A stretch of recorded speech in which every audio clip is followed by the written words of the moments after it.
Pagi ini gue pengen share tentang makhluk ini ya guys ya. Yang mana makhluk ini tuh mukanya kalau dilihat-lihat mirip sekali dengan Ramses II. Lihat, mirip kan?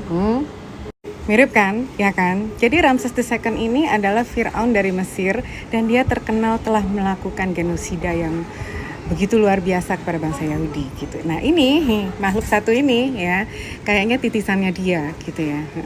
Dia adalah Ramses II versi masa depan atau masa sekarang.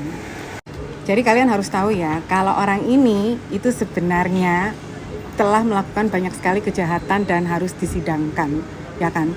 Tapi yang terjadi adalah karena dia itu memegang kekuasaan, akhirnya setiap orang yang mau ngejahatin atau menyidangkan dia sama dia diturunin dari jabatannya.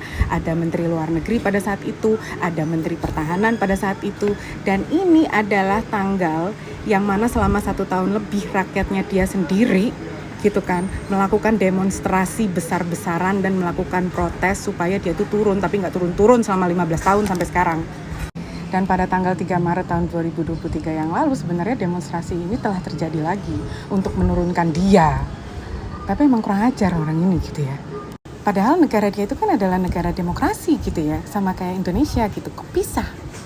Dan di saat dia melakukan penyerangan di Gaza, yang mana para pengungsi dari Palestina itu diminta untuk keluar dari Gaza gitu ya. Lewat jalan ini aja, kalian keluar lewat sini aman, tiba-tiba pas jalan mereka dibom semua. Sebayangin nggak kalian? Belum lagi dia ngebom rumah sakit, rumah jompo, ya kan, gereja, tempat ibadah, masjid, dan lain-lainnya. Itu semua dibom sama dia, yang mana orang semua sembunyi ke tempat itu berharap itu tidak akan dibom. Dan dengan santainya dia bilang, itu collateral damage.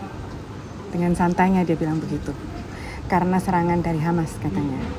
Banyak sekali publik di luar sana yang memiliki teori ya, konspirasi, dan bilang kalau jangan-jangan dia sebenarnya tahu kalau Hamas tuh menyerang, tapi sama dia didiemin gitu. Jadi dia punya reason untuk nyerang balik. Paham gak kalian?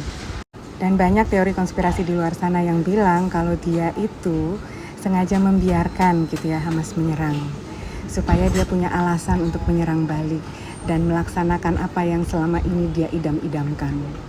Ya.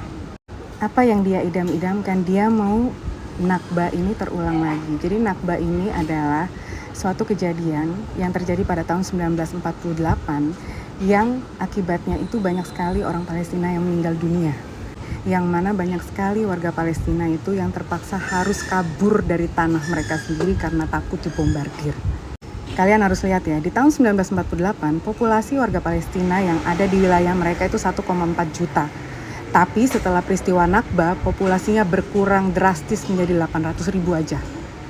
Belum lagi jumlah yang meninggal 15.000 orang Palestina. Anak-anak, wanita, orang tua, yang banyak meninggal itu orang-orang yang seperti itu, yang lemah. Kemarin gue juga sempat baca berita ya guys ya, yang mana rakyatnya sendiri nggak yakin kalau si makhluk ini peduli sama rakyatnya. Karena yang terjadi adalah banyak sekali orang di luar sana berpikir, sampai orang ini mikir kalau Hamas itu ngumpet di Israel, yang terjadi adalah dia akan membombardir daerahnya sendiri. Karena orang ini tujuannya cuma satu guys. Tujuannya cuma satu, kalian tahu kan? Gimana caranya dia bisa puas gitu.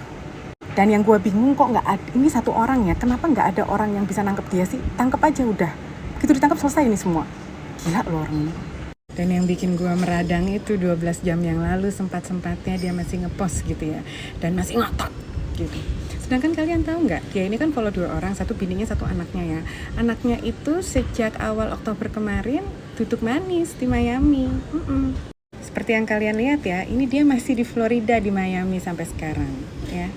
Dan bisa-bisanya, berani-beraninya melalui sosial medianya dia bilang boikotlah TV-TV yang menyebarkan berita-berita bohong. Maksudnya? Ini ya, awal dari genosida itu seperti ini, membiarkan seseorang untuk melakukan kejahatan terhadap kemanusiaan dan gak ada yang bisa bantu termasuk PBB. Gue juga gak paham kenapa. Ini udah masuk hari ke-28. Kenapa? Jadi menurut kalian setuju gak sama gue? Kalau dia adalah Ramses masa kini.